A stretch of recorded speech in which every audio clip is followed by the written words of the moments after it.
I'm Nathan, 31 years old, and apparently the designated camera guy of the family, not by trade, not by hobby, but because I own a nice phone and work in tech, which somehow gives every relative the green light to dump their unpaid gigs on me. Over the years, I've been everything from free IT support to impromptu babysitter, chauffeur, and of course, unofficial wedding photographer. I usually grin and bear it because I love my grandparents, and they're the only reason I ever show up to these ridiculous family gatherings. But this wedding, was different. This was the day I realized just how disposable my branch of the family tree was to the rest of them. The wedding was for my cousin Melanie. We weren't close growing up. She was the golden child of my Aunt Lorna, and I was the quiet nephew who existed in the background at barbecues and funerals. Still, when the invitation arrived in the mail, I was genuinely happy for her. It was a formal invite, no expense spared, with embossed lettering, floral prints, and one of those overly long romantic poems that tried way too hard. It even had my name on it, not +1 or family, but Nathan. That meant something to me.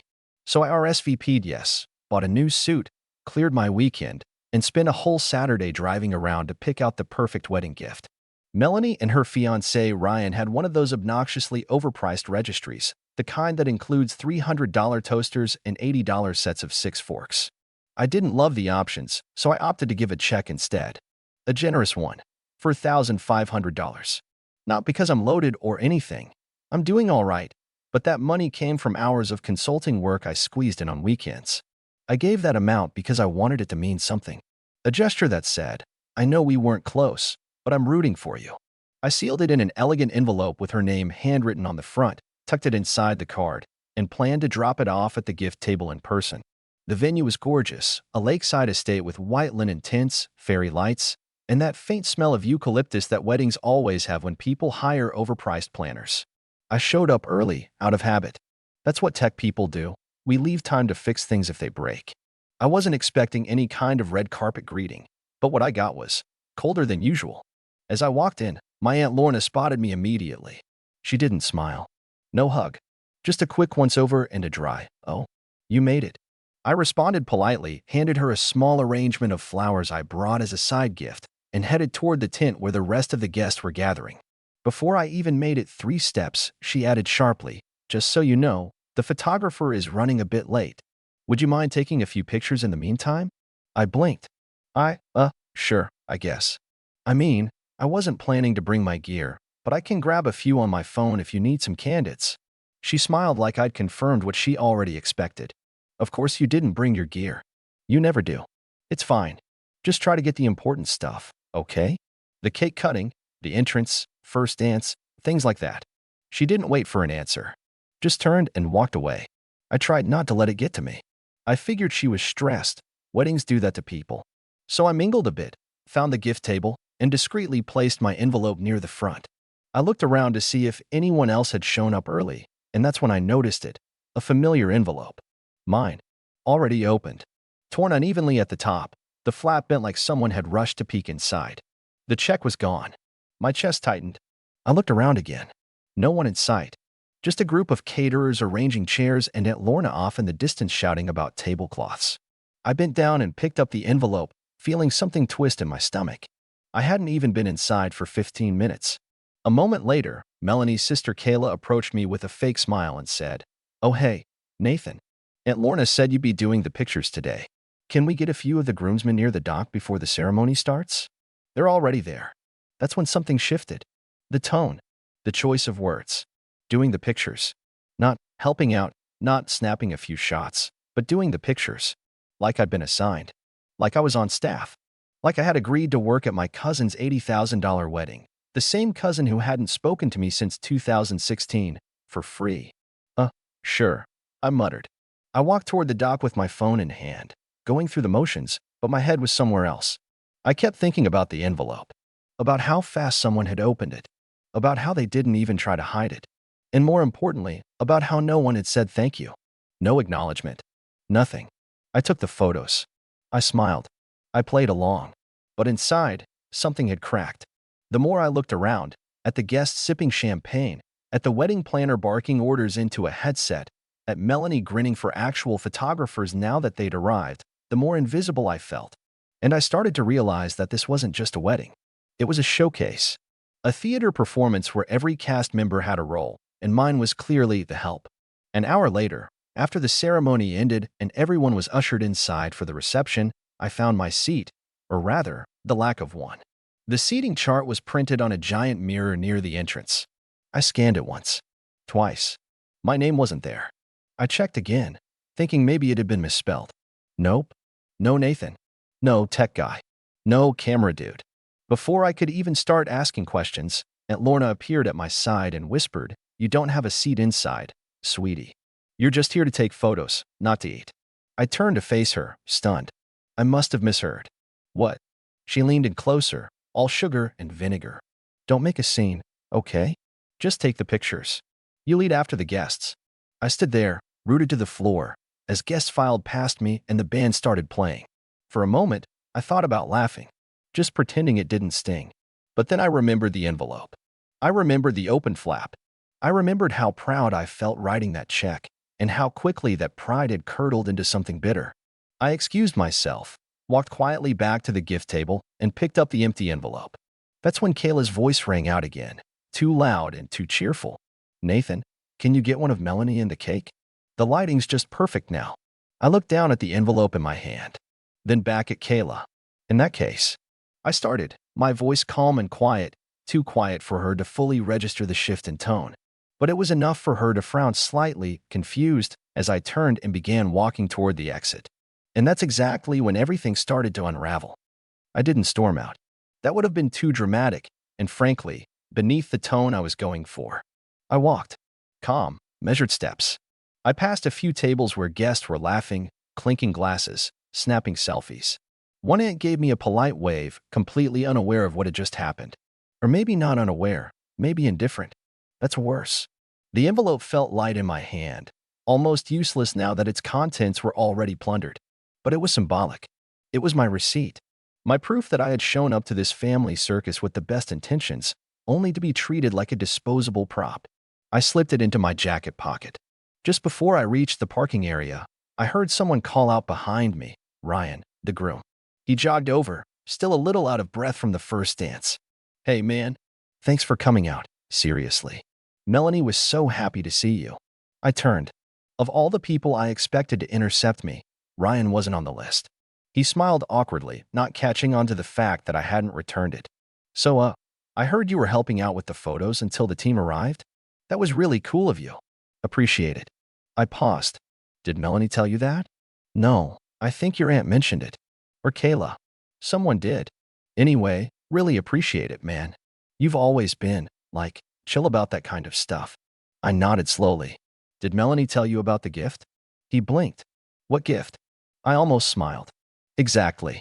He looked confused. "Wait, you brought something?" I pulled the envelope from my pocket and showed it to him, not to give, but just to display. The name still neatly written. The flap still torn. He stared at it. "There was a $4,500 check in here," I said evenly. "But someone already opened it. And it's gone." His face changed. I could see the gears turning. "Are you serious?" "Wait, who?" "Don't worry about it." I cut him off, calm but firm. "Just figured I'd let you know that whatever was in here isn't your problem anymore." "Wait, Nathan," he reached out, probably to stop me, or explain, or ask if it was a joke. But I was already turning away. I got in my car and sat in silence for a minute. My phone buzzed. A text from Kayla. "Where'd you go? We still need a shot of the bouquet toss." I turned my phone off. But the moment I buckled in and started to reverse, I saw movement in the rearview mirror. Someone coming down the steps of the venue, moving fast. My Aunt Lorna. She reached the car just as I opened the window halfway. "I don't know what your problem is," she snapped, out of breath. "But this is incredibly disrespectful. Do you think this day is about you?" I let the silence sit for a moment before replying. "It's not about me. It never has been." She glared. "Melanie didn't even ask you for a gift. You did that on your own. If you're so hung up about it, I'll cut you a check." "Don't bother," I said. "Just answer one question. Did you open the envelope?" Her mouth opened. Closed. Then she did something interesting, she scoffed. "It was on the table unattended. How was I supposed to know whose it was? We were organizing. I assumed it was something we needed to keep track of. And the check." She waved her hand. "I put it in the safe with the others." But you never told Melanie. She had more important things to think about today. I stared at her. So you decided I wasn't a guest, just a service provider, and also helped yourself to the gift I left. You're being dramatic, she snapped. No one told you to leave. You told me I wasn't here to eat, I reminded her. You told me I wasn't family. That's not what I said. It's what you meant, I interrupted. And you know it. She looked like she wanted to keep arguing, but she noticed I wasn't giving her much to work with. My expression was too calm, too calculated. She didn't know what I was planning. She probably thought I'd go on Facebook and make a passive-aggressive post. Maybe not even that. But I had something better. I rolled the window up and pulled away slowly, leaving her on the gravel path with her arms crossed, mouth tight. That night, I didn't sleep. I wasn't mad, not exactly. I was calculating. Angry people make mistakes. Strategic people, wait. I started reviewing every interaction I had with the family over the years. Every unreciprocated favor, every time they needed help moving or setting up a birthday slideshow, every emergency call that started with, "You're good with computers, right?" and ended with, "Sorry, we can't pay you, but we'll definitely get you next time." Next time never came, but I had a list now. I spent the next few hours quietly sorting through it all: favors, payments, digital files, even website logins. Things I had created for them. Access I had given. Subscriptions I was still paying for out of guilt. I tallied up the value of each one. And by 3 a.m., I knew exactly how I was going to even the scales and make sure they'd never ask me for anything again. But before I did anything, I logged into my bank's mobile app and canceled the check. The next morning, the group chat was lighting up like wildfire. At 7:12 a.m., Melanie posted a photo of her and Ryan grinning next to the cake, with a caption full of hearts and thank yous. At 7:34, Kayla chimed in. Shout out to Nathan for snapping so many great pics before the pros showed up. Lifesaver. Cute. Very cute. By 8:05, Aunt Lorna sent a message to the entire extended family group. Thanks to everyone who came and made yesterday magical. We felt the love. Can't wait to share the gift totals once we finish logging them all. And that's when I knew she hadn't told Melanie. Not about the envelope. Not about the seating. Not about anything. At 8:42, I sent a single message. You might want to double-check that $4, 501. I canceled it. I didn't wait for replies. I muted the chat, set my phone down, and opened my laptop. That's when the real work began. Over the years, I'd done a lot of unpaid favors for the family. Little things that seemed harmless at the time, setting up Uncle Rob's domain and email account when he wanted to start his lawn care business. Designing the wedding website for Kayla's first marriage. Editing together a video montage for Grandma's 80th. Fixing malware on 5 different cousins' laptops. Creating a shared family photo archive, paying for the cloud storage, and maintaining the whole thing. Some of them had access to accounts I technically still owned. Some were still logged into software licenses I had paid for. All of them had benefited from me in ways they didn't even notice anymore. My name was never attached. I never asked for credit. I just did it, because it was easier than hearing people fumble through tech questions like they were trying to perform brain surgery. I had a full list now, and I knew who used what. I started by revoking all their access to the shared cloud archive. It was the digital family scrapbook, photos from vacations, birthdays, baby showers, graduations, all curated, organized, and tagged by me. Within minutes, I had removed every other user from the drive. I didn't delete it. I just changed the permissions. At 9:12 a.m., Kayla texted me directly. Hey, I think something's wrong with the shared album. It says access denied? I didn't respond. At 9:27, Uncle Rob sent me an email with the subject line, need help, and a frantic message about his business email account not working. I had forgotten I was still the admin for his domain registrar. A few clicks later, I'd changed the DNS settings, replacing his website with a simple message, site under maintenance. Please check back later. At 10 a.m., I opened the wedding video montage I made for Grandma's birthday. It had over 60 hours of editing behind it, dozens of clips collected from across the family tree. I remembered how emotional everyone got when we played it. I remembered how Aunt Lorna cried, hugged me, and said, "You're the glue of this family." Funny how glue becomes invisible. I deleted the version from the shared drive and re-uploaded a shortened copy with just 1 minute of silent black screen.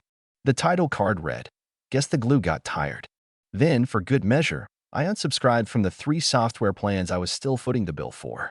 Kayla's Canva Pro account, Uncle Dan's photo restoration tool, and Melanie's access to a premium wedding invite design site. All gone. Around 11 a.m., my phone buzzed. It was Melanie. No text. A call. I let it ring. She called again, then sent a voice message. I waited a few minutes before listening. Hey Nathan, it's Mel. I'm not sure what's going on. Aunt Lorna said something about a check? And now Kayla says the photo archive isn't working and I don't know. I didn't know any of this. I had no idea. I thought you left early because of work or something. Can we please talk? Her voice cracked a bit at the end. It was the first time I'd heard her sound genuinely uncertain. Not bratty, not entitled, just confused. I sat with that for a while. She didn't know, or at least she claimed not to. But even if she hadn't known the details, she still watched me show up alone, carry camera gear, not eat, and leave early. Did she really think that was normal? Did she really believe that was okay? At noon, I got another call, this time from a blocked number. I picked up, thinking maybe it was one of the older family members who didn't know how to text. It was Aunt Lorna. Whatever petty thing you think you're doing, she began, voice already sharp. You better stop right now. I didn't say anything, just listened. I don't care if you're upset. You don't get to sabotage this family's memories and tools just because you didn't get a slice of cake. I couldn't help it. I actually laughed. This isn't about cake, Lorna. You're being vindictive, immature. You're jeopardizing other people's businesses. People, I interrupted, who've been using me for years. There was a pause, a long one. Then she dropped her voice into that falsely sweet, condescending tone. You've always been so sensitive. That's why no one takes you seriously. You can't let anything go. I did let it go, I said. For 10 years. But yesterday, you reminded me what happens when I keep letting things go. People start thinking I was never really there. She huffed. So what? You're just going to cut everyone off? Over what? A misunderstanding? No, I said. Over clarity. I finally see the truth. You all never saw me as family. Just as tech support with a heartbeat. Before she could argue, I hung up. The rest of the day was a steady stream of frantic messages. More calls. A few passive-aggressive posts on Facebook that clearly referenced me without naming names. And by dinner, Grandma called. That one, I let go to voicemail. Because if there was one person who could guilt me into rethinking all of it, it was her. I didn't listen to Grandma's voicemail until the next morning. Not because I didn't care, but because I did. Too much. Her voice had always been the one soft spot in my armor, the one person in the family who'd ever shown me unconditional love. The kind of love that didn't have an invoice attached. When I finally played it, I sat still in my kitchen, listening to her voice tremble with confusion and concern. Nathan, sweetheart. I'm not sure what's happening. Everyone's in a tizzy. They say you're upset, that you're pulling some sort of stunt. Your aunt's been yelling all morning. She's saying things I don't like. I told them to hush, that I'd call you myself. There was a pause, a soft breath. I just want you to know, I've always seen you. Always. Even when the others didn't. Call me back if you feel like it. Or don't. I'll still love you. I put my phone down and closed my eyes. For a moment, all the rage, all the calculation, it flickered. But only for a moment. Because what I was about to do next wasn't about punishment anymore. It was about clarity. See, people like my Aunt Lorna operate in the shadows of polite society. They never scream in public. They whisper insults wrapped in silk, manipulate with a smile, humiliate with a gentle hand on your shoulder. And when the victim finally pushes back, suddenly they're the villain. So I knew the only way to actually change the narrative was to show it. I waited until Tuesday, gave it a few days for the tension to cook. Then I made a post. I didn't tag anyone. I didn't name names. But I knew they'd see it. I had them all on my friends list. And more importantly, I made it public. The caption was simple. When you bring a $4,500 wedding gift and get treated like the unpaid help. A little story about family, respect, and why I finally walked away. Then I attached the screenshots. The photo of the torn open envelope. The text from Kayla asking for photos, followed by Aunt Lorna's "You're not here to eat" message, which I'd screenshotted right after she sent it. A picture of the wedding seating chart, with my name nowhere to be found. Then, I posted a short video. Just me, calmly explaining what happened. No yelling. No accusations. Just facts. I spoke into the camera like I was telling a story over coffee. I detailed how I'd shown up early. How I'd been assigned photography duties without consent. How I'd found my gift already opened. How I'd been told, to my face, that I wasn't family, just someone there to work. I didn't embellish. I didn't get emotional. I just let the facts speak for themselves. And the internet did the rest. Within 24 hours, the post had over 18,000 shares. Comments poured in from strangers. Some were furious on my behalf. Some shared their own horror stories of being treated like the help by relatives. Others just said, "Good for you for walking away." And then, the messages from them started. First, Kayla. "Nathan, please take the post down. You don't know what kind of attention this is bringing us." My coworkers saw it. People are asking questions. Then Ryan. "Hey man, look, I didn't know what was going on that day. I swear. I just thought you had left early for a reason. Please, can we talk?" Even Melanie sent a message, long, rambling, half apology, half damage control. She claimed she didn't know about the envelope, that Aunt Lorna had told her I'd left after offering to help out, and that the check had never been mentioned. If I had known, I would have said something. Please believe me. But the most desperate, the most venomous, was Aunt Lorna. She didn't even message me directly. She posted a Facebook status.